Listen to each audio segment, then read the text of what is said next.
Hi guys, hope all of us are doing great. My name is Ernest and this is Ernest Sciences and Mathematics TV channel. Before we proceed, I'd like to kindly request our members to go to YouTube, search Ernest Sciences and Mathematics TV channel, subscribe and engage us in the comment section, and also follow us on social media. And you can also check in our description boxes for various videos for some links of some of the topics that we do in mathematics, physics, chemistry and biology. So in this specific discussion, we're going to look at the concept of measuring angles and some aspects of perpendiculars. And this is going to be a complementary video on the previous ones that we have done on the concept of a point, line segment, a line, rays, and angles. And this, of course, is going to generally contribute towards the overall objective of trying to describe some various aspects of geometry and trying to evaluate some of the problem sets that we come across. So in this particular case, then therefore, I'm going to remind us of the various aspects that we have looked at in summary form. So we have said that we can be able to describe an infinitesimally small location in space using this particular dot. And we have said that this particular dot is going to be referring to as a point. So therefore, we can be able to describe a point as an infinitesimally small location in space, which can be denoted using this particular dot. Now, the distance between two points, let's give an example for AB. This is going to be regarded as the line segment.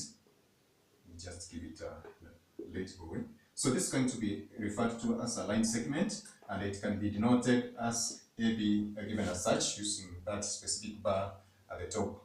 So apart from the point, the line segment, we had said that we can be able to describe what we call array. And we said array constitute of these two specific points, whereby these particular points, from one of the endpoints, there is going to be this particular line extending infinitely in that specific direction. And we can either be able to describe that ray extending in the direction of either A or B given as such. And the notation for this first one is going to be given as AB with that specific line at the top. And then we're going to have this one given as BA with this specific line on the top. So note the specific directions of these specific types of rays that we are mentioning. And of course, we said that from a algebraic representation, we can be able to give this specific line segment as AB.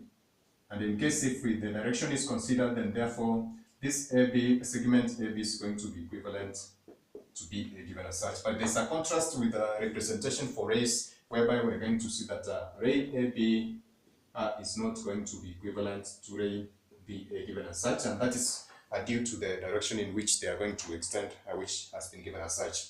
So having looked at that, we said that we can as well be able to describe what we call angles, and we said that an angle is going to be an illustration that is constitutes this middle point with two rays which are going to extend outwards from that specific point with an extension of that space which we're going to give us theta. So suppose we have two rays PQ and PR which have been merged together at this specific point. We refer to this point as a vertex. So therefore we can be able to describe angle theta or this specific extension in terms of a theta, which is given as angle. So this is going to be the notation for an angle. And you see that we can be able to describe this angle as angle QPR or angle RPQ. And we said that in trying to give this specific notation, there's one of the characteristic which is going to be unique, whereby this middle point is going to be, or the vertex is going to be represented at the middle point, just in case we just denote this angle from this specific direction or this one. Therefore, we are going to denote using the middle point being given P as such. Now, from this particular point, then therefore we're going to look at the measuring of these specific angles and some aspects of perpendiculars that I've mentioned. So in trying to do some measurements of this specific angle, we have said that we can be able to measure the line segments, as we said, by trying to give it, let's give PC given as such. So using the measuring instrument, we are going to place this specific measuring instrument at a point whereby we are going to have the origin coincide with this endpoint P, and then we can be able to see the extension of this specific line segment using that, perhaps using approximation that is going to be 2.8 centimeters in my just illustration that I've given on the board. So therefore, we're going to look at the specific magnitude of this specific, of course, measurement. And I'd say that we can be able to do this using geometrically using Pythagorean theorem, which I discussed in the previous video. So for us to measure an angle, then therefore we're going to see that the angle can be measured by considering the circumference of a circle.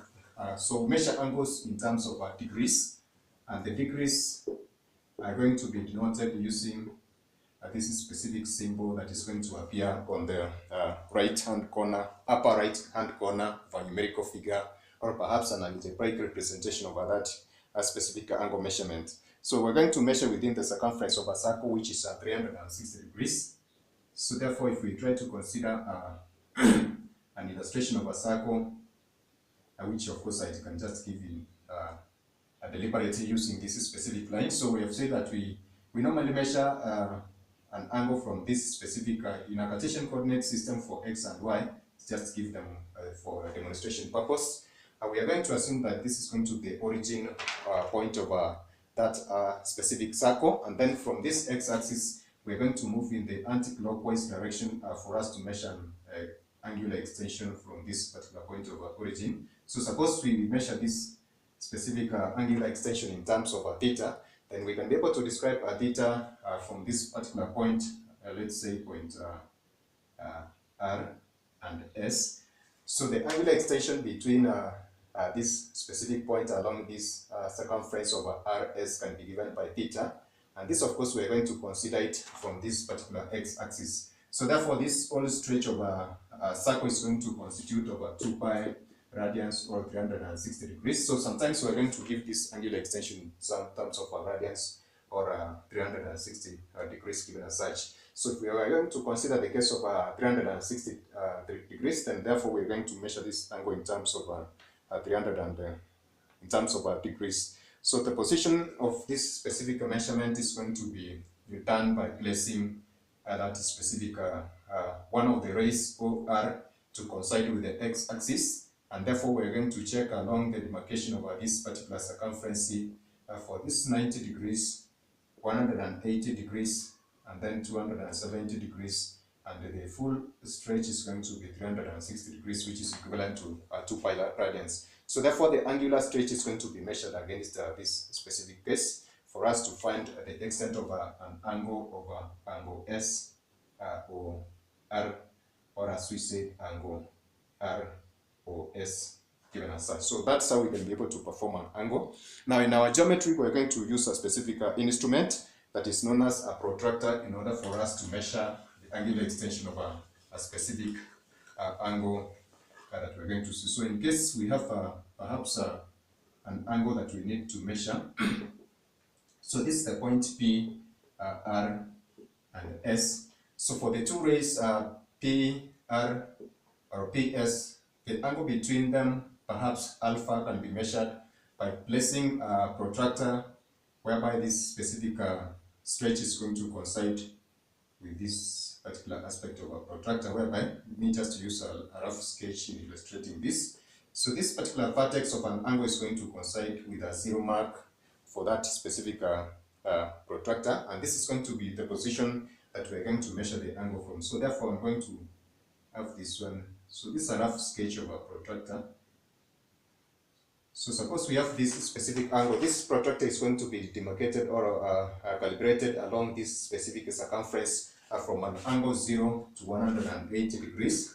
So therefore we're going to consider at some specific point this particular point whereby the ray PS is going to coincide with this angle mark, and therefore that is going to be the extent of alpha that we're going to see. So we normally measure angles using this specific instrument and the procedure that I've illustrated on the board. Now we have specific names that we're going to, of course, attach to various angular measurements that we're going to come across. Now the first one is going to be an acute angle, and this is going to be an angle measurement that is going to be less than 90 degrees. So suppose alpha is equivalent to or less than 90 degrees, then therefore alpha is going to be referred to as an acute angle. And this is the angle that we can be able to, of course, illustrate figuratively using that specific stretch. We know that an angle that is 90 degrees, of course, is going to be an angle that is going to coincide with the 90-degree mark. So therefore, an angle that is going to appear or less than 90 degrees is going to be referred to as an acute angle. So next, we're going to have another angle measurement, which is going to be referred to as obtuse angle. And this is an angle that is going to be, of course, two rays which are stretching more than 90 degrees. So therefore, it's going to be an angle whereby alpha is going to be greater than 90 degrees. So therefore, we refer to that one as an obtuse angle. Then lastly, we can be able to look at another one. I've talked about, of course, a right angle.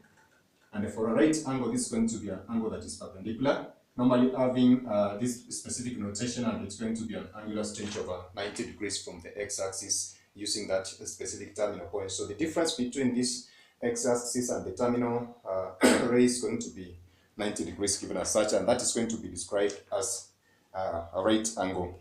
So if two rays segments or lines are going to form a 90-degree angle, then the lines, rays or segments are going to be referred to as perpendicular. So in this particular case, from our last illustration, we can be able to say that ray OR and the ray OS are going to coincide at the vertex, making a 90 degrees angle, and therefore the ray OR is going to be perpendicular to ray OS, and therefore give us the concept of perpendiculars that we have mentioned in our topic. So in this particular case, I hope that we have understood how we can be able to measure angles and how we can be able to describe the concept of perpendiculars from this particular measurement of angles. So that is it for now. Kindly check our description boxes for various links of other videos which are related to this, and subscribe and engage us in the comment section for more. So that is it for now, guys. Bye, God bless you. Catch us in our next video.